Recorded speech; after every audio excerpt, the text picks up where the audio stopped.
नमस्कार. जन अदालत संस्थेच्या वतीनं JMFCच्या विद्यार्थ्यांसाठी परीक्षेची पूर्वतयारी म्हणून जी काही लेक्चर सिरीज चालू केलेली आहे ती आजपासून साधारण 30 जुलैपर्यंत साधारणपणे 27 लेक्चरचं हे टाइम शेड्यूल आहे. आणि याच्यामध्ये आपण वेगवेगळे वक्ते जे रिटायर्ड जज असतील किंवा सिनियर वकील्स असतील किंवा ज्यांना JMFC च्या लेक्चर्स मधला किंवा स्टडी बद्दल काही माहिती आहे आणि जे आपलं नॉलेज तुमच्यापर्यंत शेअर करू शकतील आणि तुम्हाला सर्वांना एक्झाम साठी चांगली प्रिपरेशन करता येईल म्हणून जन अदालत संस्थेच्या वतीनं हा उपक्रम राबवण्यात येतो आहे. आज लेक्चरचा पहिला दिवस आहे, तर आपल्याला आजच्या लेक्चरसाठी वक्ते म्हणून ऑनरेबल रिटायर्ड जज RC चव्हाण साहेब हे वक्ते म्हणून लाभलेले आहेत. तर अधिक वेळ न आपला घेता मी स्वाती मॅडमना विनंती करतोय की त्यांनी वक्त्यांचा परिचय करून द्यावा आणि त्यानंतर आजच्या लेक्चरला सुरुवात करावी. धन्यवाद.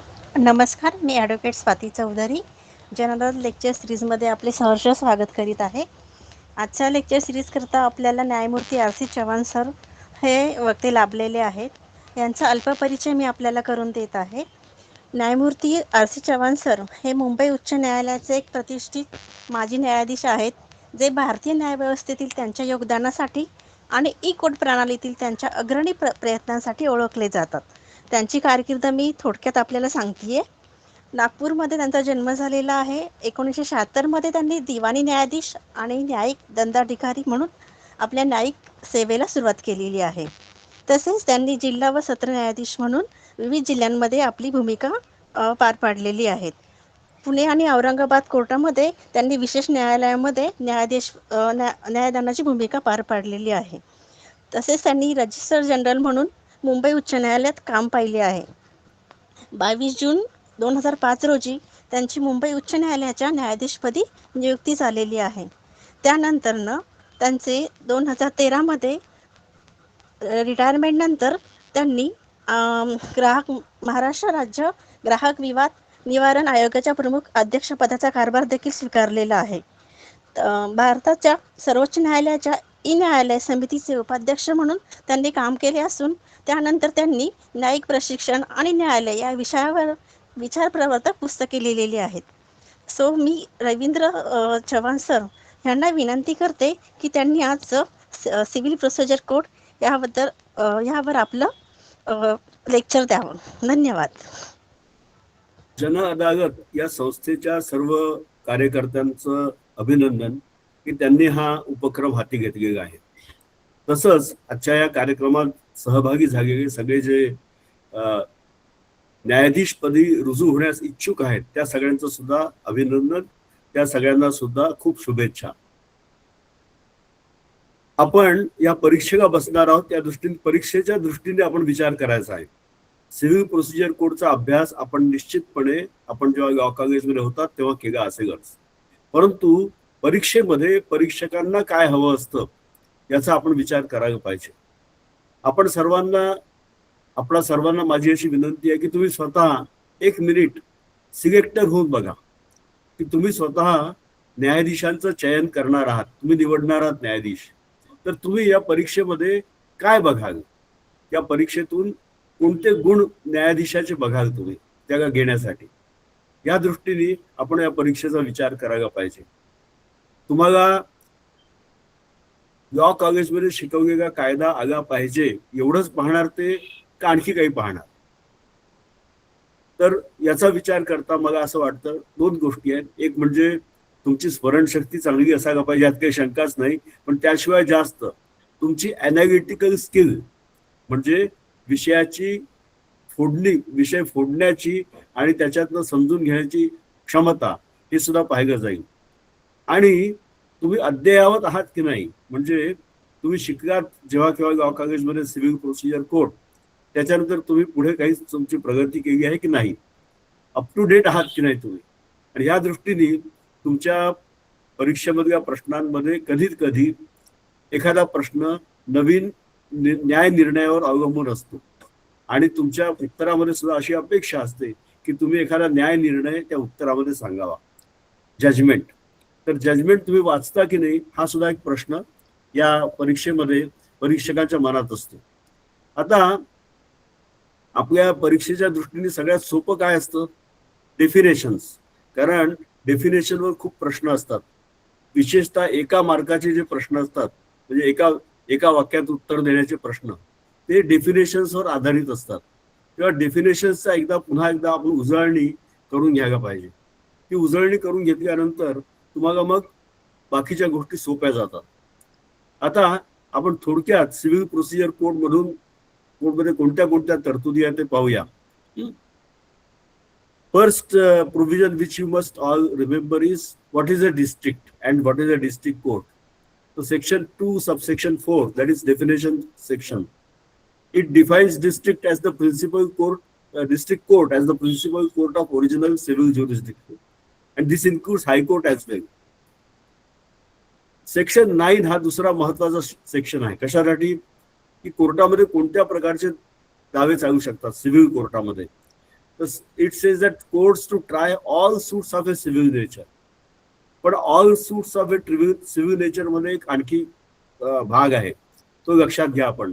ज्या ठिकाणी ट्रिब्युनल निर्माण केले आहेत किंवा विशेष कोर्ट निर्माण केले आहेत किंवा विशेष प्रक्रिया एखादी आहे, त्या ठिकाणी त्या प्रकारचा दावा सिव्हिल कोर्टामध्ये चालू शकत नाही. त्यामुळे तिथे जरी सिव्हिल नेचरचा डिस्प्यूट असला तरी तो चालत नाही. एक जुनं उदाहरण आहे, पूर्वी ऑक्ट्राय असायचा आणि ऑक्ट्रायच्या तरतुदी विरुद्ध एक म्युन्सिपल अपीलची प्रोव्हिजन महाराष्ट्र म्युन्सिपॅलिटीज ऍक्ट मध्ये होती, सगळ्या म्युन्सिपल ऍक्ट मध्ये होती. तर जिथे जिथे अशी तरतूद आहे, जिथे एक वेगळी प्रक्रिया आपलं दुःख, आपला ग्रीवन्स रिड्रेस करण्यासाठी एक वेगळी प्रक्रिया दिली असेल, तिथे सिव्हिल कोर्टामध्ये येता येत नाही. उदाहरणार्थ टॅक्सेशनचा डिस्प्यूट आहे, नुसतं ऑक्ट्रायचाच नाही, सिव्हिल तुमचं इन्कम टॅक्सचा डिस्प्यूट आहे, तर तुम्हाला इन्कम टॅक्स ऑफिसर विरुद्ध सिव्हिल सूट काही दाखल करता येणार नाही की माझा रिफंड त्यांनी द्यावा. त्यासाठी वेगळी यंत्रणा निर्माण केलेली आहे. तर सेक्शन 9 हा जरी कितीही वाईड असला तरी त्याच्यामध्ये ज्या गोष्टीचे मर्यादा आहेत त्या आपण लक्षात घेतल्या पाहिजे. एक रिसेंट उदाहरण आहे, 2025 मधला सुप्रीम कोर्टाचा निकाल आहे, section 69 of partnership act public judgment आहे. आता section 69 of partnership act prohibits a suit by a partner against another partner in case of a unregistered partnership. त्यामुळे that suit cannot come to a civil court. All that he can do is, there is no पार्टनरशिपचे suits civil कोर्टात येतात, पण कोणते? फक्त partnership dissolve करण्याचे किंवा अकाउंट्सचा. बाकीचे सूट्स जे आहेत, एकमेकाविरुद्ध काही इंजंक्शन मागायचं आहे, ते असे सूट्स येऊ शकत नाही. अशा प्रकारच्या ज्या गोष्टी आहेत त्या आपण लक्षात घेतल्या पाहिजे. नंतर आता ज्युरिस्डिक्शन आहे की नाही, सिव्हिल कोर्टाला ज्युरिस्डिक्शन आहे की नाही याचा आक्षेप लोक घेतात. मग आक्षेपाचं निराकरण कसं करायचं? तर त्याचा सेक्शन 9A आहे, objection to be decided as a preliminary issue. पण हा जो सेक्शन 9A आहे याला डायल्यूट करून टाकला आहे, याच्या क्लॉज 1 ला डायल्यूट करून टाकला क्लॉज 2 ने. त्यामुळे ऑब्जेक्शन जरी घेतलं आणि तरी त्याचं निराकरण किती दिवसात करायला पाहिजे किंवा इंजंक्शन देता येतं की नाही, टेम्पररी रिलीफ काही देता येतो की नाही, या गोष्टी सगळ्या शेवटी पुन्हा न्यायाधीशाच्या बुद्धिमत्तेवर सोडलेल्या आहेत किंवा त्याच्या विवेकावर सोडलेल्या आहेत. सेक्शन 10 नंतर येणारा हा स्टे ऑफ सूट आहे, म्हणजे एका माणसाने एक सूट दाखल केलेला आहे त्या पार्टीज मधला, दुसऱ्या माणसाला त्याच प्रश्नावर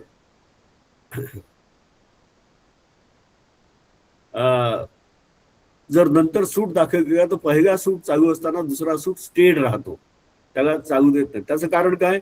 multiplicity of proceedings is to be avoided. See, when you read civil procedure code, try to understand the principles behind it. What is the principle? First principle is that multiplicity of proceedings should be avoided.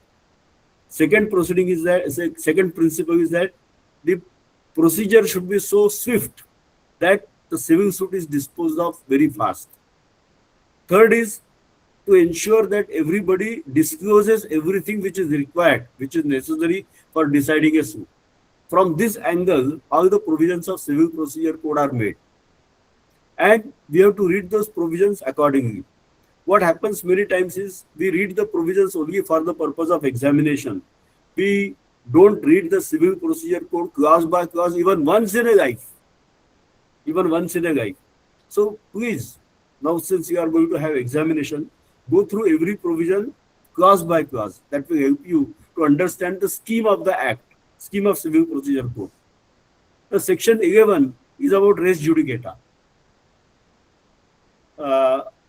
प्रॅक्टिसच्या दृष्टीने त्याचं section 11चं explanation 4 constructive race ज्युडिकेटा हे बरेच वेळा invoke केलं जातं. त्याचा विचार आपण करायला पाहिजे. तसं explanation 8 also. Okay. Explanation 8 is about decision of court of limited jurisdiction. But if the court of limited jurisdiction is competent to decide that issue, then the finding on that issue binds in the subsequent suit as res judicata. Okay. So याशिवाय आणखी एक दुसरा भाग आहे. Apart from section 11, there is one order 2 rule 2 of CPC. Order 2 rule 2, order 2 is about frame of suit. Okay. What should be included?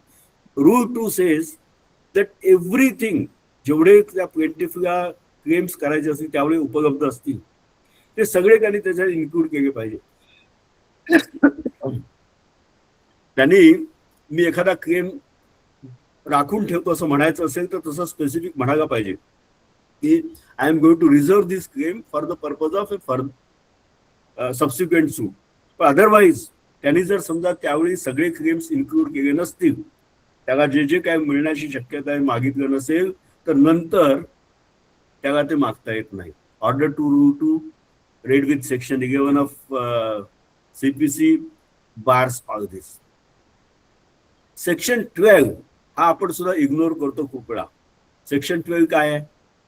जिथे जिथे दुसऱ्या कुठल्या कारणाने सूट डिसाईड झाला असेल, नॉट नेसेसरीली ऑन कॉन्टेस्ट, तसं डिसमिसिंग डिफॉल्ट झाला तर त्याच्यावर रिलीफ तिथेच मागायला पाहिजे. त्या डिसमिसिंग डिफॉल्टचा रिलीफ मागायला पाहिजे, नॉट बाय सेपरेट सूट. तसेच एक दुसरी तरतूद मी जरा रॅन्डमली तुम्हाला सांगतोय, पण तुम्ही ते नोट करून ठेवा आणि नंतर तपासा. एक सेक्शन 47 आहे. 47 हा माझ्या मते एक्झिक्युशन प्रोसिडिंगच्या संबंधी आहे. सेक्शन 47 मध्ये असं म्हटलं आहे की एक्झिक्युशन मध्ये जे कोणते प्रश्न होतात निर्माण, जे कोणते वाद निर्माण होतात त्याचं निराकरण एक्झिक्युशन मध्येच झालं पाहिजे, वेगळा दावा करून नाही. याचं कारण काय? To avoid multiplicity of proceedings. एकाच पार्टीजमध्ये एकाच प्रश्नावर अनेक दावे नसावे हा उद्देश आहे. आता नंतरचा जो हे असतो प्रश्न ज्युरिस्डिक्शन ऑफ सिव्हिल कोर्ट. आता ज्युरिस्डिक्शन ऑफ सिव्हिल कोर्ट त्याच्यामध्ये high court has plenary jurisdiction. You all know that. High court and supreme court सुद्धा काय 141 खाली त्यांना power to do complete justice आहे. म्हणून प्रत्येकाने सुप्रीम कोर्टात जावं का? नाही. तसंच डिस्ट्रिक्ट कोर्ट हे principal civil court of original civil jurisdiction आहे. म्हणून आपण डिस्ट्रिक्ट कोर्टात जावा का, दावा दाखल करावा का? नाही. तर the principle is that you must file the suit in the lowest court competent to try it. This is section 15. आता ज्युरिस्डिक्शनचे प्रश्न कसे येतात? when the property is situated in different courts, subject matter of dispute, त्याचं quantification हा सुद्धा प्रश्न येतो की किती रुपयाचा दावा आहे आणि त्या कोर्टाची ताकद किती रुपयापर्यंत दावे डिसाईड करायचे. तर याचा विचार करून त्या योग्य कोर्टात दावा दाखल करावा लागतो. तसंच दुसऱ्या अनेक कोर्टाच्या ज्युरिस्डिक्शन मध्ये प्रॉपर्टी असेल तर तेव्हा काय करायचं? तेव्हा कोणत्या कोर्टात दावा दाखल करायचा? जेव्हा कॉज ऑफ ऍक्शन कुठे अक्रू झालं, where did the cause of action arise, हे जेव्हा अनसर्टन असतं तेव्हा काय करायचं? तर अशा वेळी the place where wrong was done or where the defendant resides or works for gain अशा ठिकाणी दावा दाखल करता येतो. हा सेक्शन मला असं वाटतं 19 आहे. ओके. आणि रेसिड्युअरी सेक्शन आहे section 20. All other suits to be tried to be instituted where the defendant resides. का बरं डिफेंडंट रिसाइड्स का? आपल्या क्रिमिनल प्रोसिजर कोडमध्ये मेंटेनन्सचे दावे दाखल करताना, मेंटेनन्सचे क्लेम्स दाखल करताना डिफेंडंट राहतो तिथे नाही, बायको राहते तिथे दावे दाखल क्लेम दाखल करता येतो, नाही का? इथे तसं का नाहीये? त्याचं कारण असं की तुम्ही त्याला कोर्टात खिचता आहात. वादी प्रतिवादीला कोर्टात खिचणार आहे, तेव्हा त्याला प्रतिवादीच्या जवळच्या कोर्टातच त्याला खिचलं पाहिजे असा एक नियम केला आहे. त्याचं कारण त्याला विनाकारण शिक्षा होऊ नये, त्याला विनाकारण कुठेतरी ओढलं जाऊ नये. सेक्शन 24 आहे ट्रान्सफर अप्लिकेशनचा. जेव्हा काही विशिष्ट कारणासाठी एखाद्या पक्षकाराला असं वाटतं की हा दावा या कोर्टात चालू नये, तेव्हा सेक्शन 24 खाली जर सिव्हिल कोर्टाचा दावा असेल, सिव्हिल कोर्टात असेल तर तो डिस्ट्रिक्ट कोर्टात अर्ज करता येतो, किंवा डिस्ट्रिक्ट कोर्टात दुसऱ्या डिस्ट्रिक्टमध्ये जायचं असेल तर हायकोर्टात करता येतो, दुसऱ्या राज्यात ट्रान्सफर करून हवा असेल तर सुप्रीम कोर्टात जाता येतो. Section 30 empowers the court to order discoveries, answer interrogatories, admission of documents and facts, production of documents and summonses etc. याचा उपयोग काय आहे? Discoveries order. What is a discovery? Just think of it. What is a discovery? Discovery हा शब्द आहे, त्याच्यापेक्षा फार वेगळा अर्थ कायद्यात नाही आहे त्याचा. ओके. काही गोष्टी लपवून ठेवल्या असतील, काही गोष्टी दडवून ठेवल्या असतील तर त्या मोकळ्या करायला लावणं हा उद्देश आहे. नंतर इंट्रॉगेटरीज म्हणजे प्रश्न विचारले त्याची उत्तरं द्यायची. विविध म्हणजे प्रतिवादीने विचारले त्याची उत्तरं वादीला द्यावी लागतात, वादीने विचारले त्याची उत्तरं प्रतिवादीला द्यावी लागतात. अर्थात काहीतरी इरिलेव्हंट प्रश्न विचारला तर कोर्ट म्हणत नाही, these interrogatories need not be answer. या सगळ्याचा उद्देश काय आहे? Admission of documents, admission and denial आपण करतो नेहमी. काय उद्देश काय आहे? की ट्रायल छोटी व्हावी, the trial should be finished as early as possible. तर त्या दृष्टीने या सगळ्या गोष्टी केल्यानंतर the scope of trial gets reduced and the evidence to be tendered also gets reduced. कोणत्याही वेळेला आपल्या मनात आलं तेव्हा डॉक्युमेंट प्रोड्यूस करायचं चालतं का? असं नाही. So production of documents has to be done at proper stage which is prescribed in orders. मग असं वाटतं ऑर्डर 14 आहे का 14 असावा, पाहून सांगतो मी तुम्हाला, तुम्ही पाहू शकता. Okay. So documents have to be produced at proper stage. Documents can't be produced at will. तसंच लिस्ट ऑफ विटनेसेस, कोण साक्षीदार तपासणार आहेत तुम्ही आधी सांगा, कोण साक्षीदार तपासणार. त्यांना सरप्राईजली तुम्हाला आणता येत नाही. या सगळ्या गोष्टी ज्या आहेत ना या अत्यंत महत्वाच्या आहेत. या सेक्शन 30 मधला एक सगळ्यात महत्वाचा भाग असा आहे की पक्षकारांनी समजा असं केलं नाही, वादी प्रतिवादींनी या गोष्टी केल्या नाही, तर कोर्टाला सुद्धा ऑन इट्स ओन मोशन असं करता येतं. आपली कोर्ट करतात का? नाही. त्यांनी आपली हत्यारं शमीच्या झाडावर ठेवून दिलेली आहेत.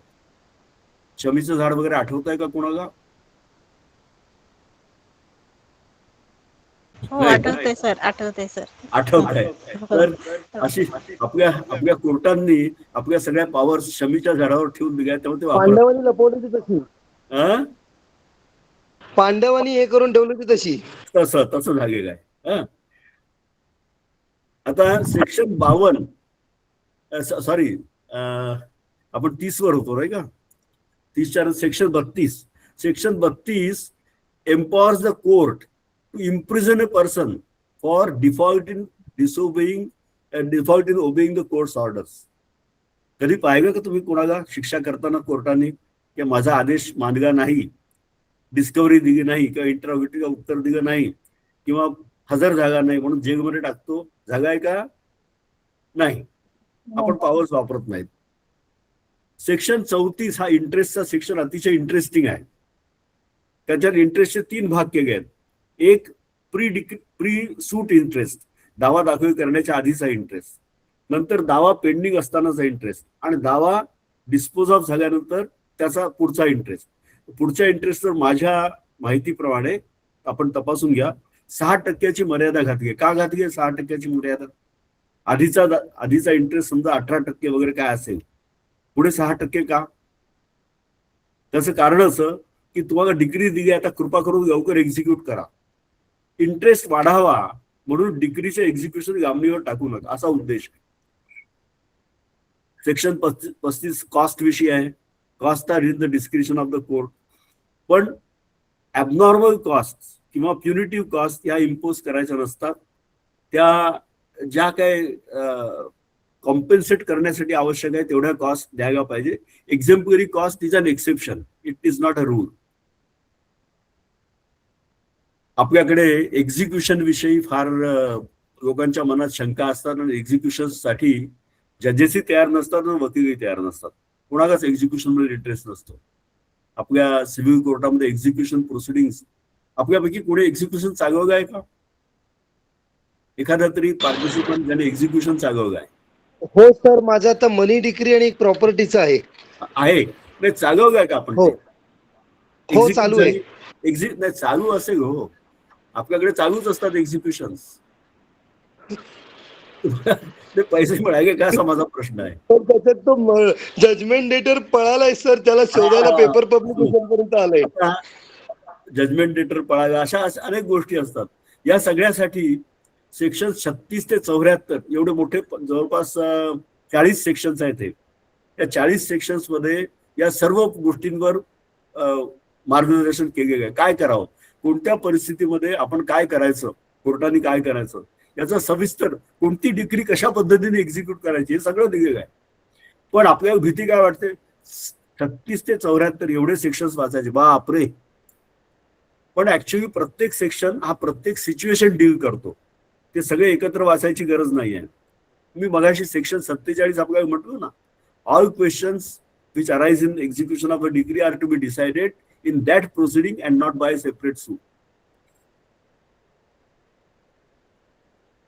त्याच्यामध्ये या 36 ते 74 मध्ये कोणती प्रॉपर्टी अटॅच करता येत नाही, कोणती प्रॉपर्टी अटॅच करता येते, पैसे किती, म्हणजे त्या माणसाच्या पगारातून पैसे किती अटॅच करता येतात, या सगळ्या गोष्टी दिलेल्या आहेत. त्याचा उद्देश काय? काही प्रॉपर्टीज अटॅच करता येत नाही. जसं शेतकऱ्याचे शेतीचे साधनं अटॅच करता येत नाही. का नाही करता येत? आपल्यापैकी सर तो शेती करेल कशी, त्याला त्याचं उपजीविकेचं साधन आहे ना ते. शेती करेल कशी ह्या उद्देशाने. तसंच त्याचा पगारातनं सगळ्याचा सगळा पगार जर त्याचा अटॅच केला तो जगेल कसा राहतो, हा प्रश्न आहे. त्यामुळे किती अटॅच करता येतं काय नाही, या सर्व विषयावर 36 ते 74 मध्ये सविस्तर मार्गदर्शन आहे. आपल्याला फार याची भीती का वाटते, कारण हे 36 ते 74 सेक्शन्स आणि त्याच्यानंतर ऑर्डर 21 जो आहे त्याच्यामध्ये किती रूल्स आहेत? ऑर्डर 106. 106च्या आकड्यामुळेच भीती वाटते. 106, बापरे. पण ऍक्च्युअली प्रत्येक रूल हा वेगळ्या कारणासाठी आहे आणि तेवढा पाहिला की आपलं काम होतं. सगळे एकत्र वाचायची गरज पडत नाही. सेक्शन 75 हा कमिशन्सचा आहे, कमिशनसाठी इश्यू करण्याचा. कमिशनचा वापर आता करतात का आपल्याकडे, करतात का लोक? जजेस कमिशनचा उपयोग करतात का? ते फक्त स्पॉट इन्स्पेक्शन पुरतं कमिशन असतं. साक्षीदाराला तपासण्यासाठी सुद्धा कमिशन असतं ना, नाही का? हा, तर त्याचा उपयोग करावा असं मला वाटतं. आणि तरुण वकिलांना जे न्यायाधीश होऊ इच्छितात अशा तरुण वकिलांना हे कमिशनचं काम द्यावं, म्हणजे त्यांना कल्पना येईल की पुरावा घेण्याचं काम किती कठीण असतं ते. आणि कमिशनरच्या रिपोर्टवर नंतर ऑब्जेक्शन वगैरे येतात. तर आपण विचार करून बघा, आणि ज्यांना जज व्हायची इच्छा आहे त्यांनी कोर्टानं सांगावं की आम्हाला फी दिली नाही तरी चालेल किंवा नाममात्र फी दिली तरी चालेल, पण कमिशन म्हणून नेमणूक करा साक्षीदारांची साक्ष घेण्यासाठी. आणि नाहीतरी दोन्ही बाजूचे वकील असतात ना, त्यामुळे दोन्ही बाजूचे वकील त्या कमिशनरला कुठली चुकीची गोष्ट करू देणार नाहीत असं मला वाटतं. सेक्शन 79 आहे सूट्स अगेन्स्ट गव्हर्नमेंट, सरकार विरुद्धचे दावे. आणि त्यात सेक्शन 80 मध्ये नोटीस 2 महिन्याची नोटीस द्यावीच लागते. आता त्याच्या रेल्वे सुद्धा इन्क्लुडेड आहे बरं याच्यामध्ये. रेल्वे सुद्धा गव्हर्नमेंट ट्रीट केलेलं आहे. रेल्वेच्या विरुद्ध सुद्धा दावा करायचा तर आपल्याला नोटीस द्यावी लागते. आता रेल्वे क्लेम ट्रिब्युनल आहे, त्यामुळे रेल्वेचे दावे कोर्टात येत नाही, पूर्वी यायचे. आता रेल्वेचे काही दावे नसतात, रेल्वे क्लेम ट्रिब्युनलकडे जातात ते. नंतर जरी 2 महिन्याची नोटीस द्यायची तरतूद असली तरी नेहमीप्रमाणे आपण प्रत्येक गोष्टीसाठी पळवाट काढून ठेवलेली आहे. एखादी गोष्ट अर्जंटली आवश्यक आहे तर आपण कोर्टाला 2 महिन्याचा पिरियड होण्याच्या आधीच दावा दाखल करण्याची परवानगी मागतो आणि कोर्टाला म्हणतो की काहीतरी अर्जंट रिलीफ सुद्धा द्या. आणि कोर्टाला जर वाटलं, स्वेच्छाधिकार आहे, वाटलं तर देतात ते. सेक्शन 94 हा नंतरचा एक महत्वाचा सेक्शन आहे. तो आता वकील साहेब म्हटले की जजमेंट डेटर पळून गेला. त्याच्या सेक्शन 94 प्रमाणे डिफेंडंटला अरेस्टही करता येते. ऑर्डर फॉर फर्निशिंग सिक्युरिटी हे सगळं कुठे येतं? हे सेक्शन 94च्या पॉवर्स आहेत या कुठे येतात? ऑर्डर 40 आहे suppose, order 38 order 38. Am I right? Order 38 arrest and attachment before judgment. हो सर, रूल 5. येस, ऑर्डर 38 खाली arrest and attachment before judgment is possible. हा पळून जाणार आहे हे माहीत असलं तर कोर्टाकडे अर्ज करून त्याला अटक करून घेता येते किंवा त्याची प्रॉपर्टी अटॅच करून ठेवता येते. हा प्रॉपर्टी डिस्पोज ऑफ करणार आहे असं वाटलं तर ह्या 94च्या ज्या पॉवर्स आहेत सगळ्या त्या याचा वापर सुद्धा आपल्याकडे अभावाने केला जातो.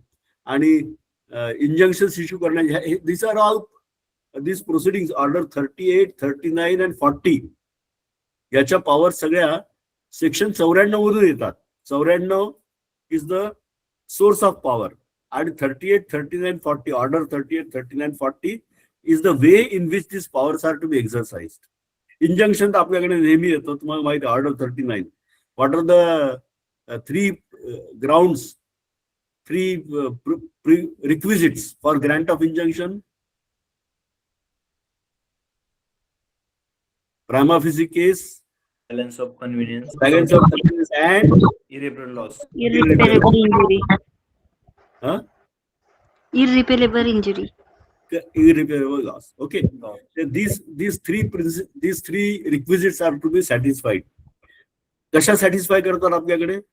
फक्त शब्द वापरून. The plaintiff has made out a prima facie case. म्हणजे नक्की काय केलं आहे त्यांनी, गॉड नोज.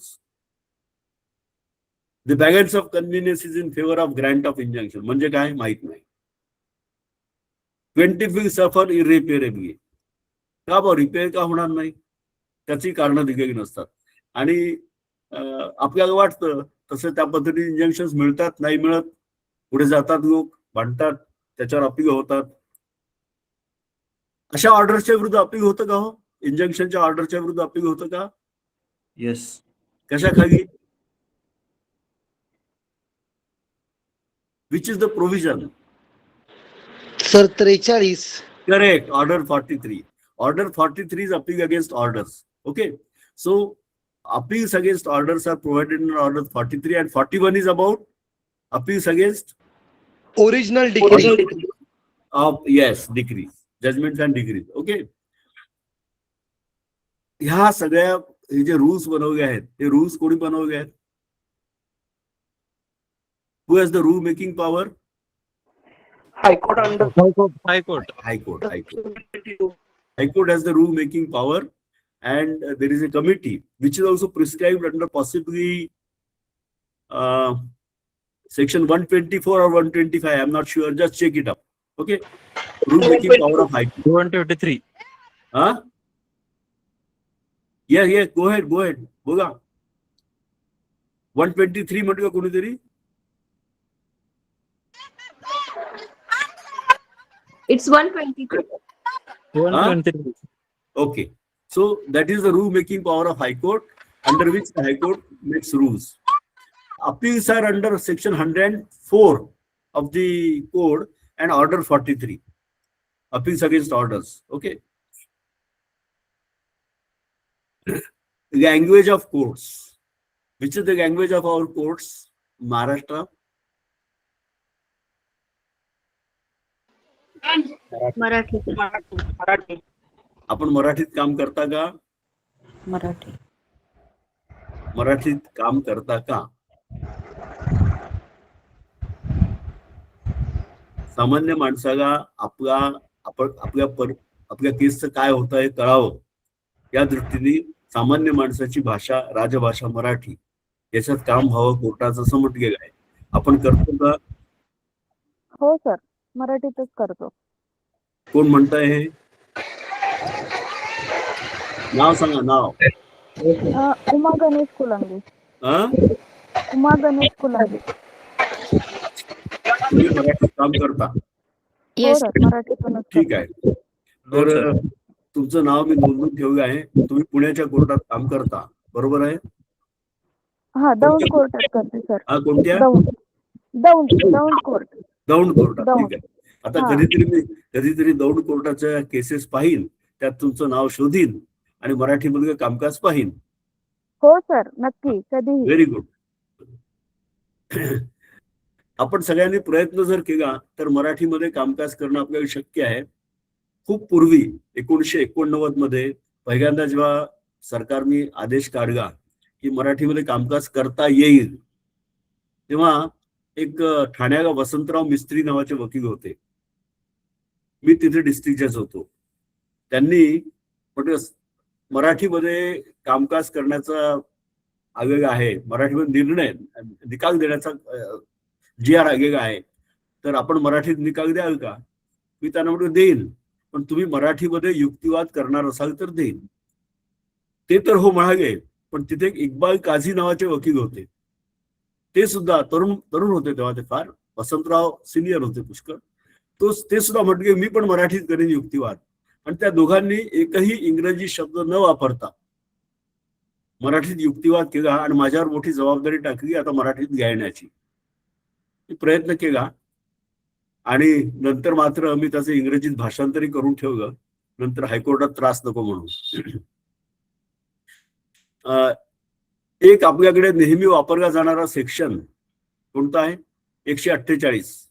त्याच्यासाठी एनलार्जमेंट ऑफ टाइम. कुठल्याही गोष्टीसाठी कोर्टाने काही वेळ दिला असेल तर वाढवून मागायचा. ऍडजर्नमेंटचा ऑर्डर आणि सेक्शन कोणता आहे? 17. ऑर्डर 17. येस. सो आपल्याकडे ऍडजर्नमेंट मागू नये असा नियम नाही आहे. ऍडजर्नमेंट मागावा असंच आहे, नाही का? एका दिवसात केस चालवावी. पुढे एका दिवसात पूर्ण सिव्हिल चालवलाय का? हो सर. एका दिवसात? No sir. नो. अच्छा, मला वाटतं हो म्हटलं कोणीतरी. प्रयत्न करायला हरकत नसते. आपण सगळे जर समजा डिस्कव्हरी, ऍडमिशन्स, डिनायल सगळं करून घेतलं, इंट्रॉगेटरीज वगैरे, तर एका दिवसामध्ये सूट संपू शकतो प्रयत्न केला तर. पूर्वी तसं व्हायचं. एक स्पेशल लिस्ट असायची की त्या दिवशी तो दावा घेतला जाईल आणि त्या दिवशी संपेल, ऍडजर्नमेंट मागितली जाणार नाही. पण हे कोणी वापरत नाही ना. आता आपण ऑर्डर्स कडे येऊया. ऑर्डर 5 हा सर्व्हिस आहे. ऑर्डर 1, 2, 3 सोडून ऑर्डर 2चा विचार आपण आता थोड्या वेळापूर्वी केला होता, ऑर्डर 2 साठी. तर ऑर्डर 5 इज अबाउट सर्व्हिस. 5-20 आपण 5-20 नेहमी म्हणत असतो की 5-20ची बजावणी करा, पण बाकीच्या सगळ्या तरतुदी ज्या ऑर्डर 5च्या आहेत त्या सुद्धा एकदा डोळ्याखालून घालायला हरकत नाही. ऑर्डर 6 इज अबाउट प्लीडिंग्स आणि 6-16 खाली स्ट्रायकिंग आउट प्लीडिंग्स आहेत. Power of the court to strike out pleadings. कधी पाहिलंय का कोणी स्ट्राईक आउट केलेलं? No sir. नो. का नाही? कुणाला वाचायला मिळत नाही ना. कोणता तुम्ही आता सगळे न्यायाधीश होऊ इच्छित आहात, तुम्ही न्यायाधीश झाल्यानंतर प्लीडिंग्स केव्हा वाचणार तुम्ही? इश्यूज काढताना. तोपर्यंत प्लीडिंगचा कोणी हात लावत नाही. इश्यूज काढताना सुद्धा प्लीडिंग वाचतात की नाही याच्याविषयी मला जरा शंका आहे. काय खरं आहे की नाही? Yes sir. तुम्ही ड्राफ्ट इश्यूज द्या. आणि मी त्याच्यावर सही करतो किंवा करते. ठीक आहे ना? तर प्लीडिंग वाचून ते स्ट्राईक आउट करणं हे अतिशय आवश्यक आहे. अननेसेसरी आणि फ्रायबलस प्लीडिंग जे असतात त्याच्याने काय होतं, त्याच्याने विनाकारण केस लांबते. एम्बॅरेसिंग प्लीडिंग हे सगळे स्ट्राईक आउट वेळच्या वेळी करायला पाहिजे. आणि 617 हा फ्रिक्वेंटली अब्युज सेक्शन आहे, आपला ऑर्डर रूल आहे. काय 617 काय सांगा? Amendment of pleading amendment. आता त्याच्यावर पुष्कळ निर्बंध आणण्याचा प्रयत्न सरकारने केलेला आहे, पण शेवटी rules of procedure are handmaids of justice. त्यामुळे आपण त्याचं वाटोळ करून टाकतो लवकरच, नाही का? Yes, sir. Order 7 is about plaint. प्लेंटचे नमुने सुद्धा सीपीसी मध्ये मागे दिलेले आहेत. ते वाचले का आपण? पाहिलेत का कोणी? नाही ना? हो सर, पाहिले. टर्स आहेत, पाहिले ना? हो, इतके स्वाती चौधरी म्हटले आहेत, हो. नमुने पाहिलेत, बरोबर आहे ना? हो सर. ते नमुने इतके टर्स आहेत, कमीत कमी शब्दात दिलेले आहेत. What is required to be pleaded is only facts. Law is not required to be pleaded. Arguments should not be there in pleadings. पण आपले प्लीडिंग्स किती असतात? व्हर्बोज असतात, नाही का? तर ते आपण टाळू शकतो. ते टाळलं तर कागदही वाचेल, एन्व्हायरमेंटलाही फायदा होईल आणि कोर्टाचा वेळही वाचेल. एक नेहमी वापरला जाणारा रूल आहे 711. 711 काय आहे? Rejection of plaint. Rejection of claim. Rejection of plaint. Rejection of Rejection claim. of rejection of claim. What is the difference between rejection and returning claim and rejecting claim? Sir, जर त्या 6 condition पैकी कोणती condition एखादी fulfil झाली नसेल तर पहिल्यांदा हा. तो रिटर्न करतात प्लेन, नंतर एक स्टिप्युलेटेड पिरियड टाइम देतात, त्याच्यामध्ये ती एरर रेक्टिफाय करायची आणि हा. ती जर केली तर ठीक आहे, अदरवाईज तो पिरियड संपल्यानंतर मात्र हे करायचं, रिजेक्ट करायचं. पण reasons to be recorded in writing म्हणजे 712. आणि नंतर पुन्हा ते झाल्यानंतर फ्रेश सूट फाईल करता तो 713 प्रमाणे. करेक्ट. वा वा. पोक्षे बघित का हे? ऍडव्होकेट हो, हो. पोक्षे बघित का हे? हा? किती हो, हो. वर्षाची प्रॅक्टिस? किती वर्षाची सर प्रॅक्टिस? 6.5. हा? 6.5. 6.5. ग्रेट. छान छान. तर हेच त्यांनी सगळं समरी सांगितली बघा, पूर्ण काय काय करता येतं ते. रिजेक्शन ऑफ प्लेन नसतो, तो डिसमिस होत नसतो. That is just rejected. As advocate Ponkshe sed, it can B fresh suit can be filed after rectifying all this defects. Okay. Order 8 is about return statement and counter claim and set of. Okay. 8.5 आणि 8.10 काय आहेत? Order 8 rule 5, order 8 rule 10. हे आठवत आहे का कोणाला? Specific deny. हा, specific Denial. Sir, आपण नुसतं इट इज स्पेसिफिकली डिनाईड असं म्हणतो. स्पेसिफिक खाते म्हणजे स्पेसिफिक डिनाय होतं का? नाही. स्पेसिफिक डिनायची उदाहरणं सुद्धा दिलेली आहेत, ते आपण बघा. त्याच्यावर जजमेंट सुद्धा आहे. आणि order 8 rule 10, order 8 Denial to be specific. हा, Denial to be specific. तुमच्यासमोर पुस्तक आहे का शिवाजी? Yes, sir. आपल्यासमोर पुस्तक आहे? हा सर आहे. हा. काय ऑर्डर 8 रूल 10 काय म्हणतो? हा?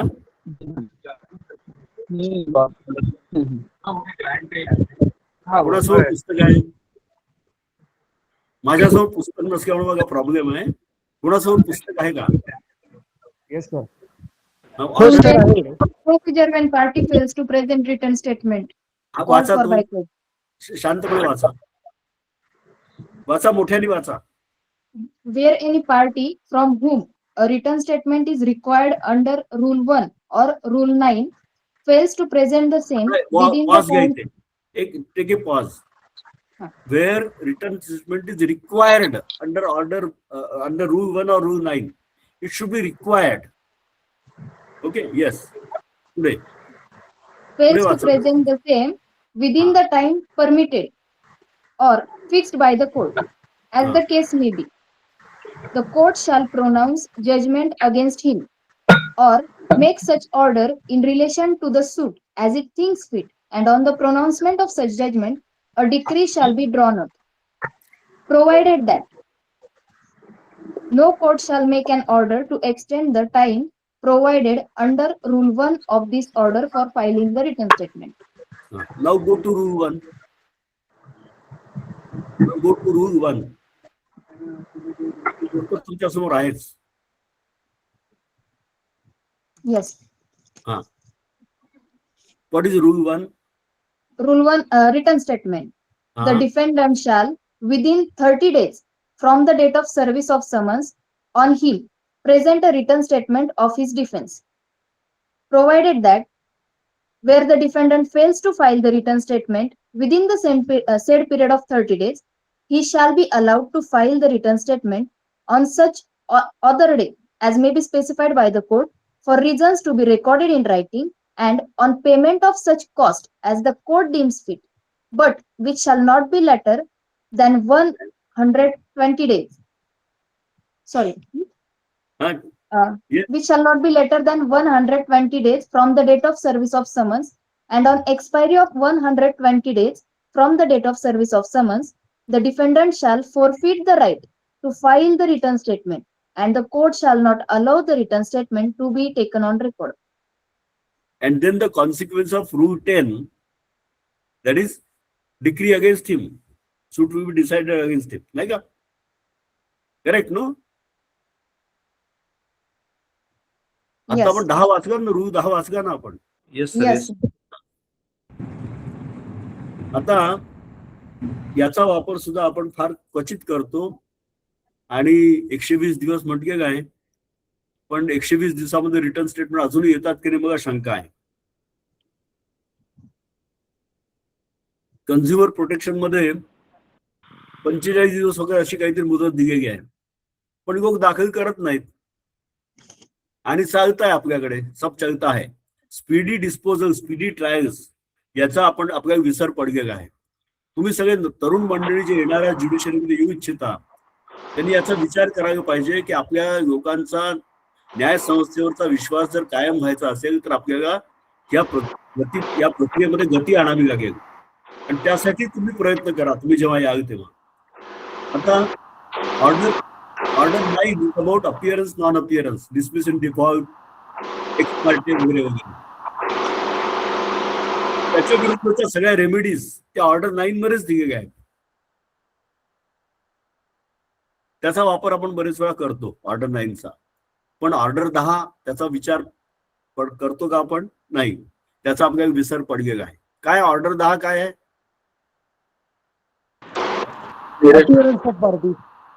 हा, Examination of parties by the court. कोणी पाहिलाय का? कोणी पाहिलं एखाद्या जजला पार्टीज एक्झामिन करताना? नाही सर. शब्द काय त्यात? शब्द कोणतं? वर्ड कोणतं वापरलंय? By the court. The court shall, बरोबर आहे का माझं म्हणणं? Yes sir. The court shall का करत नाही कोर्ट एक्झामिन पार्टीज ना? Chief affidavit sir. Chief affidavit. काय म्हणता? Chief affidavit. एक्झामिन पार्टीचा एक्झामिन करताना तुम्ही जर जज झालात आणि तुम्ही व्हावे सगळे अशी माझी इच्छा आहे, माझी तुम्हाला बेस्ट विशेस आहेत, तुम्ही व्हावं जज. त्याच्यानंतर पार्टीजना एक्झामिन करावं, त्याच्याने कॉन्ट्रोवर्सी कमी होते आणि आपल्याला कमीत कमी वेळामध्ये निकाल करता येतो. आता तुम्ही जे एक्झामिन करता तेव्हा ह्या गोष्टीची काळजी घ्यायला पाहिजे की आपण एखाद्या पक्षकाराकडून क्रॉस करत नाही आहोत याची खात्री करायला पाहिजे. ज्या गोष्टी आपल्याला माहिती करून घेणं आवश्यक आहे त्या कशा विचारायच्या याची आपल्याला प्रॅक्टिस करावी लागते. ती आपोआप येत नाही. आपल्यापैकी कोणी नाटकं करतात का? नाटकात कामं केली आहेत का? हो सर. कोणी केलं आहे? सर मी केलंय. पोंक्षे, हो. कोणत्या नाटकात कोणतं काम केलंय? म्हणजे लहान असताना केले, म्हणजे 10वी पर्यंत, नंतर बंद केलं. बरं, काय हरकत नाही. 10वी पर्यंत कोणत्या नाटकात कोणतं काम केलं आहे? म्हणजे एक होतं ते म्हणजे त्याच्यात विलनचा रोल होता मला. आपण तुम्ही नाटक आणि त्याचं तुमचं पात्र सांगा ना, आम्हाला कळतं तेवढं. म्हणजे ते जे हे ना म्हणजे डावरी डेथ आणि याच्या विषयीचं एक हे होतं त्याच्यामध्ये. पण ते एकांकिकेचं नाव सांगा आणि पात्राचं नाव सांगा. जसं रायगडाला जेव्हा जाग येते मध्ये मी संभाजीचं काम केलं असं म्हणता येईल. ओके, म्हणजे माझं त्याच्यातलं नाव हिमांशू होतं. हिमांशू होतं. बर, आणखी कोणी काम केलंय कशामध्ये? सर मीही काम केले पथनाट्यामध्ये. पथनाट्यामध्ये. वा, व्हेरी हो, गुड, व्हेरी गुड, छान. तर आपण वकिलांनी आणि जजेसनी एक लक्षात ठेवायला पाहिजे की आपण ऍक्च्युली स्टेजवर असतो रोज आणि आपल्याला थोडंसं नाटक करावंच लागतं. तर एक्झामिनेशन ऑफ पार्टीज हा सुद्धा जो भाग आहे ना, आपल्या मनात असलेला एखादा प्रश्न रागारागाने विचारून टाकायचा असं नाहीये. तर आपल्याला जी माहिती न्यूट्रली कोर्टाला आवश्यक आहे ती काढायची, त्यासाठी प्रश्न विचारायला पाहिजे. जर आपण आपलं इमोशन मध्ये येऊ दिलं तर काय होतं? आता जे कोणतं कॉक्रोच जनता पार्टी आंदोलन सुरू आहे तसं काहीतरी होतं. आपल्या तोंडावर आपला ताबा पाहिजे, नाही तर गोंधळ होतो. ऑर्डर 11 डिस्कव्हरी इन्स्पेक्शनचा आणि ऑर्डर 12 ऍडमिशनचा आहे. याचा सुद्धा आपण वापर करत नाही. याचा वापर केला तर स्पीडी डिस्पोजल अगदी पॉसिबल आहे. प्रोडक्शन ऑफ डॉक्युमेंट्स, हवं तेव्हा हवा तो डॉक्युमेंट कोर्टासमोर हजर करायचा. चालतं काय? नाही. Document can be reserved for, you can reserve production of a document only if you are going to use it for cross examination. मी रिझर्व ठेवलं आहे क्रॉससाठी आणि क्रॉसमध्ये मी ते डॉक्युमेंट वापरणार आहे. एक इंटरेस्टिंग क्रॉसची गोष्ट सांगतो. एक तात्याजी देशपांडे नावाचे मोठे जुने धोतरछाप वकील होते. त्यांनी एका पक्षकाराला क्रॉस करायला सुरुवात केली. त्यांच्या हातात एक कागद होता which had not been produced in the court. तर क्रॉस करताना तो पक्षकार यांनी विचारलेला प्रश्न, म्हणजे विरोधी पक्षात क्रॉस करत होते, तर तो पोपटासारखी यांच्या मनासारखी उत्तर द्यायला लागला. ते कागदाकडे पाहायचे आणि प्रश्न विचारायचे. मी त्यांना विचार, तात्याजी कोणता कागद आहे तुमच्या हातात हा? त्यांनी हसले, ते सगळं रेकॉर्ड करून झालं. त्यांनी कागद माझ्याकडे दिला. कागद कोरा होता. पण पक्षकाराला माहित होतं की आपण असं काहीतरी पत्र लिहिलेलं आहे आणि ते त्यांच्या हातात आहे. अशा गैरसमजुती काढली, त्यांनी अशी उत्तरं दिली. तर production of document ordinary should be done at proper stage and it can be reserved for cross only in exceptional cases. आता इश्यूज, प्रत्येक इट इज डिनाईड चा इश्यू फॉर होतो का? डिफेंडंटनी पण इट इज डिनाईड म्हणजे इश्यू होतो का? Or it is vehemently denied, it is specifically denied, issue होतो का? No sir. आपल्याजवळ कोण म्हटलं, काय म्हटलं? It Aviraj must Bhaskar. be material fact if it is Material asserted. fact. Yes, it should be material fact. Every denial does not give rise to issue. It should be material fact. एका न्यायाधीशांनी एका बँकेच्या रिकव्हरीच्या सूटमध्ये, तेव्हा बँकेचे रिकव्हरीचे सूट कोर्टात यायचे, 40 इश्यूज फ्रेम केले होते. 40. आता बँकेच्या रिकव्हरीच्या सूटमध्ये यू कॅन इमॅजिन 40 इश्यूज राहू शकतात का? नाही. इट इज डिनाईड म्हणजे की साहेबांनी इश्यू फ्रेम केला. बरं, disposal of suit at first hearing हे ऐकलं आहे का आपण? Yes, sir. When both the parties are not in issue, then at first hearing suit can be disposed of. Both the parties are not at issue. Okay, म्हणजे admission त्यांनी दिलेली असेल तर. पार्शियल डिक्री होते का? Can a suit be partially decreed at the initial stage, not after trial. तर वाटेल ते करता येतं. Yes sir. Yes. Which is the rule? Which rule?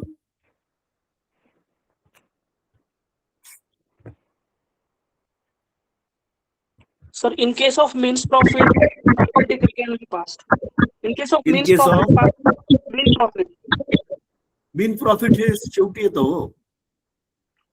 At the stage of first हिअरिंगच्या वेळेला एखादी डिग्री करता येते का? किंवा फिडिंग झाल्यानंतर शोधा म्हणजे सापडेल, ठोठावा म्हणजे उघडेल, मागा म्हणजे मिळेल. तर एक ऍडमिशन दिली त्यांनी की माझ्याकडे मी 10 लाख बघा द्यायचे नाही आहेत, बघा 1 लाख द्यायचे आहेत. 1 लाखाची डिग्री ताबडतोब करता येते, उरलेल्या 9 लाखासाठी भांडण चालू राहतं. Yes sir. ते केलं तर बरेच वेळा वादच मिटतो. येस. बरेच वेळा वादच मिटतो, कोर्ट केस संपून जाते. Order 12 rule 6. येस, वाचा वाचा वाचा. Mohan Vishnu yes sir. बोला, वाचा. सर मी ते घेऊन नाही बसले ऍक्च्युली. मग आठवत आहे तुम्हाला? हो आठवत आहे. सकाळीच तुम्हाला नोट्स दाखवले. किती वर्ष प्रॅक्टिस? सर 3 वर्ष झाले. हा, ग्रेट. लवकर, म्हणजे आता तुम्ही नुकतेच कॉलेजमधून आल्यामुळे तुम्हाला आठवत आहे 3 वर्ष म्हणजे. हो बाकी आमच्या सारख्यांना आता आठवतच नाही बघ. सर मी सकाळीच तुम्हाला दाखवलं ते बुक. मगा ज्योतीमध्ये नाही का बुक दाखवलं. अरे, you are present in Jyoti. Yes yes. ओ हो हो हो हो हो हो हो. जरा तुमचा चेहरा दिसू द्या. हा हा हा हा. Okay okay okay okay okay. Yes. Okay. So, Order 17 is adjournments, which is much abused provision. Okay. Then Order 18 is trials. This is also much disobeyed provision. Which is the place where law is most frequently broken? It is the courts, not the traffic intersection. चौकात जास्त कायदा तोडला जात नाही जेवढा कोर्टात तोडला जातो. Order 20 is about judgment and decree, and decrees in different types of cases, different types of suits have been prescribed in rules, in the rules in this order. Okay. कशी डिग्री करायची, कशात प्रिलिमिनरी करायची, कशात final असते, कशात काय नसतं, ते सगळं दिलेलं आहे. त्याचा वापर करायला पाहिजे. आणि ऑर्डर 21 एक्झिक्युशनचा त्याचे 106 रूल्स पाहूनच आपली छाती दडपते. पण त्यातले महत्वाचे जे प्रोव्हिजन्स आहेत त्याचाही फायदा असा आहे की कोणत्या केसमध्ये काय करायचं याचं मार्गदर्शन कोर्टाला आहे. म्हणजे कन्फ्यूज व्हायची गरज नाही आहे.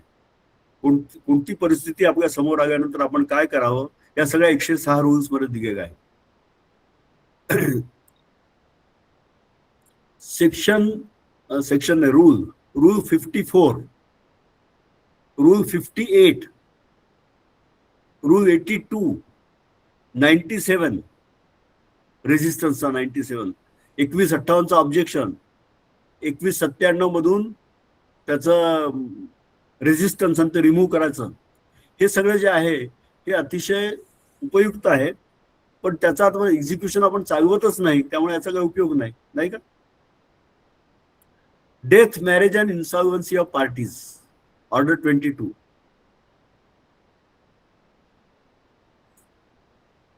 एगार्स रेकॉर्डवर आणणे, त्याच्यामध्ये नेहमी आपण उपयोग कशाचा करतो? लिमिटेशन ऍक्ट सेक्शन 5, नाही का? वेळेवर काही करतच नाही, 90 दिवस वगैरे पाळतो का आपण? नाही पाळत. त्याच्यामुळे सगळ्या गोष्टी पुढे जातात. 23 इज विड्रॉल अँड ऍडजस्टमेंट, लोक अदालत.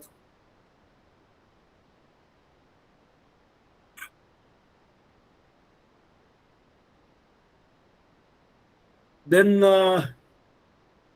possibly order 37 is about summary suits. Am I right? Summary suits 37. हो हो. समरी सूट. आता समरी सूटचं जे समरी प्रोसिजर आहे ना, तेच जवळपास कमर्शियल कोर्ट्स ऍक्ट मध्ये समरी प्रोसिजरच लागतं. का होतं तसं? कारण that the claim is a liquidated sum. Claim is not about immovable property, etc. It is a liquidated sum arises out of a commercial transaction, and therefore it's easy. Therefore the defendant has to seek leave to defend. इथे त्याला हक्क नाही return statement देण्याचा. unless he makes out a case for giving a defense return statement, he seeks leave to defend and then he is permitted to file a written statement. अशा प्रकारचं सगळं आहे. आता वेळ संपत आला तेव्हा मी थोडा थांबतो आणि तुम्हा सर्वांना शुभेच्छा देतो. तुम्हाला काही प्रश्न विचारायचे असतील तर विचारा, मी उत्तर देणार नाही, पण प्रश्न विचारा, उत्तर आपणच शोधायचे. सर एक विचारायचं होतं, हा 21 आहे ना ऑर्डर 21, हो तो JMFCच्या एक्झामच्या पॉइंट ऑफ व्ह्यू करत असताना 106च्या 106 रूल होणं पॉसिबल नाही, पण त्याच्यात एक स्पेसिफिक हे किती करायचं, म्हणजे त्यातलं काय काय कव्हर करू? 2154, 2158, 2197 आणि 103 मला वाटतं. Just checkup. ओके, मी आता ओके ओके सिव्हिल कोर्टात काम करून बरेच वर्ष झाले, पण 2154 कोणासोबत पुस्तक आहे का? 2154 काय बघा.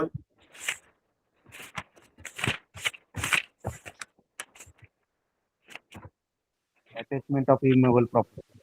Yes. Okay, Attachment of Immovable Ah. property. Yes. 2158 objections, adjudication objections ना. Adjudication of claims. adjudication. 2158. Attach. 2197 Resistance. Resistance and obstruction to the possession of immovable property. Obstruction to possession of immovable property. Okay, आता याच्यात execution मध्ये एक महत्वाचा भाग लक्षात घ्या. If any property is attached in execution and then sold, सेलचे सुद्धा प्रोव्हिजन फार सुंदर आहेत बरं ना. म्हणजे सेल कसा कन्फर्म होतो, sale when sale becomes final etcetera. If some property sold in execution and subsequently the decree is set aside in appeal, what is the position of the purchaser of property? What is the position of purchaser of property sold in execution if the decree itself is set aside afterwards? काय काय वाटतं तुम्हाला? Sir either रेस्टिट्यूशनचा claim करू शकतो, हा? रेस्टिट्यूशनचा claim होऊ शकतो, हा? किंवा सेल जर फायनली कन्फर्म झाला नसेल तर तो परमिशन देऊन set सेल aside करता कन्फर्म झाला, सेल कन्फर्म झाला, पण subsequently the decree set aside. येईल. I know only restitution remedy. See, the law protects the purchaser of property in execution. Decree जरी सेट असाइड झाली तर याचे राईट्स इंटॅक्ट राहतात का? उत्तर शोधा. Okay, Bona fide purchaser must be protected. yes, why? Not just because he's bona fide purchaser, but otherwise no, there will be no sales in execution. आणि अपिलाचं सगळं म्हणजे जेव्हा 20-25 वर्ष थांबावं लागेल, काहीच होणार नाही तोपर्यंत. तर this is the object. So thank you very much. आपल्याला Sir, सर्वांना one more खूप शुभेच्छा. question. विचारा. Sir, one more question regarding the DRT also. DRT debt recovery tribunal मध्ये सुद्धा असे प्रोसिडिंग चालतात. मग हो. ते सिव्हिल मध्ये क्लॅश होतात का, कसं होतील मग? त्याच्यावर एक जजमेंट आहे सुंदर, ते शोधा की सिव्हिल आणि DRT. ओके, बहुतेक महाजन जोशी साहेबांचंच आहे सर. ते जळगाव सहकारी बँकेचं जजमेंट आहे का? बहुतेक, असं पाहून घ्या. हा, तर thank you. Because at 8 o'clock no I have a fix time VC every day, so I can't waste time now. Okay, so sir उद्या उद्याच्या जर जमलं उद्याच्या ना, लेक्चरसाठी उद्या जर जमलं हो, हो. तर मी तुम्हाला उद्या हा. सकाळी कळवतो. काय, तर उद्या मी थोडंसं बाहेर जाणार आहे, पण उद्या सकाळी मी तुम्हाला कळवतो. ओके, तर खूप ठीक सुंदर आहे, लेक्चर झाले. आज सुंदर झालं की नाही मला माहित नाही, पण तुम्ही सर्व प्रयत्न करा, मेहनत करा, कॉम्पिट Thank you. करा, आणि उत्तम जजेस महाराष्ट्राला द्या.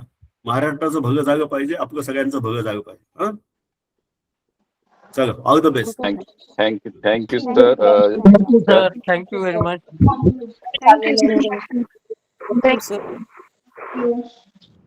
Thank you sir.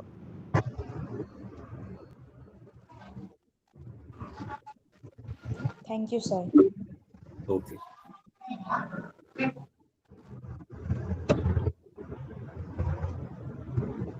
सर्वांना एक विनंती आहे, जन अदालत संस्थेचे अध्यक्ष आपल्या सर्व जे काही पार्टिसिपेट आहेत त्यांच्याशी इथून पुढचे जे काही लेक्चर्स असतील किंवा या पाठीमागचा नेमका हेतू काय, तर याबद्दल आपले जन अदालतचे अध्यक्ष ॲडव्होकेट सागर नेवसे सर हे आपल्याला थोडंसं एक 5 मिनिटाचं मार्गदर्शन करतील.